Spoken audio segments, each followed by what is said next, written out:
नमस्कार मित्रांनो, स्वागत आहे तुमचं माझ्या चॅनलवरती। आज मी महाराष्ट्रीयन जे सगळ्या महाराष्ट्रात भरपूर चालतं असं झुणका भाकरी करणार आहे माझ्या पद्धतीने। तुम्ही बघा मी कसं करते ते। इथे बघा मिरच्या अशा स्वच्छ धुवून घेतल्यात। आता त्या आपल्याला थोडं भाजून घ्यायच्यात। मिरच्या भाजल्या ना टेस्ट कशी एकदम मस्त छान येते।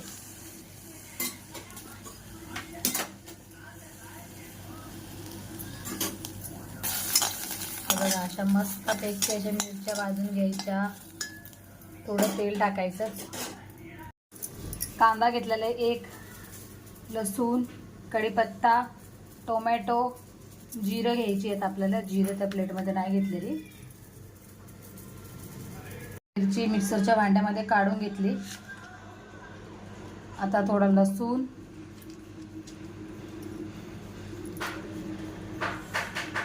याच्यामध्ये थोडा 1 चम्मच जिरे टाकूया आपण। बघा इथे 1 चम्मच जिरे घेतले आणि आता मीठ घालूया याच्यामध्ये। 1 चम्मच जिरं, 1 चम्मच मीठ टाकूया। तर हे आपल्याला वाटून घ्यायचे मिक्सरमध्ये। इथं आपल्याला कोथिंबीर पण ॲड करायची होती, कोथिंबीर मी विसरली होती। तर कोथिंबीर ॲड का करायची, कारण कोथिंबीरने थोडं ते पिठलंय ना आपलं, थोडं ग्रीन सारखा कलर येतो त्याला, मग ते अजून स्वादिष्ट लागतं। इथे आपण वाटून घेतलेले वाटण थोडं जाडसरच वाटायचं, जास्त पातळ असं नाही करायचं, जाडसरच ठेवायचं थोडं। कढई आपली तापून तापून लाल झालेली आहे थोडी। आता याच्यामध्ये आपण तेल टाकूया।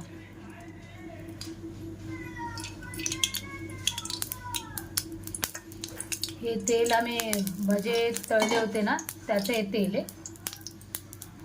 आता तुम्ही बोलचाल तेलामध्ये घाण आहे असं तसं, तसं काही नाही आहे, तेल ते भज्यांचं आहे। हे भाजले। आता याच्यामध्ये थोडी हळद घालूया आपण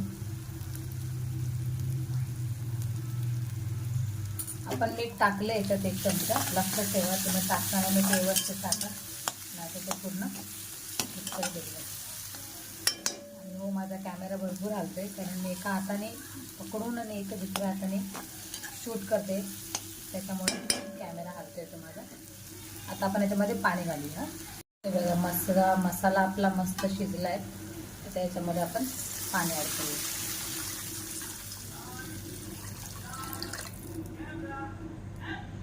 मी 2 ते 3 माणसांचं करते, 2 ते 3 नाही, जवळजवळ 4-5 माणसं तर खातील आरामात। आता या पाण्याला मस्त असं उकळी येऊ द्या। आतमधलं कांदा टोमॅटो आहे ना तो चांगला शिजून द्यायचा। इथे मी बेसन घेतले 1 कप, त्याच्यामध्ये पाणी घालून घेऊया। हे पूर्ण मिक्स करून मग तुम्हाला मी दाखवते। मिक्स झाल्यावर असं दिसतंय, पूर्ण मिक्स करून घ्यायचं। आता उकळी आल्याच्या नंतर आपण हे टाकूया त्याच्यामध्ये। अजून उकळी आली नाही तोपर्यंत त्याला आपण झाकण ठेवून देऊ। उकळी येईपर्यंत आपण असं झाकण ठेवून देऊया त्याच्यावर। हे बघा आपलं मस्त असं पाणी उकळलंय। कधी पण आहे ना झुणका करताना आरामात करायचा, चव आहे ना अजून जास्त त्याची वाढते। आता आपण याच्यामध्ये हे जे बेसन भिजवले ना ते घालूया। मी पहिलं घालते मग तुम्हाला दाखवते, कारण एका हाताने मला ते शूट करता येत नाही। हे बघा असं पिठलं मस्त असं तयार आहे। तेव्हा किती छान दिसतंय।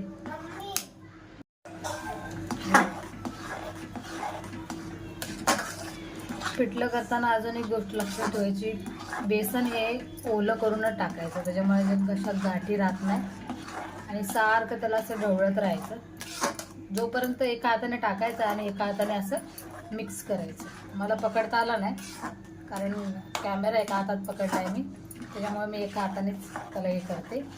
त्याला छानपैकी मस्त असं उकळी येऊ द्या। बघा असं थोडं घट्टच ठेवलं आहे मी। हे बघा किती छान दिसतंय। टेक्स्चर. छान पैकी त्याला शिजू द्या.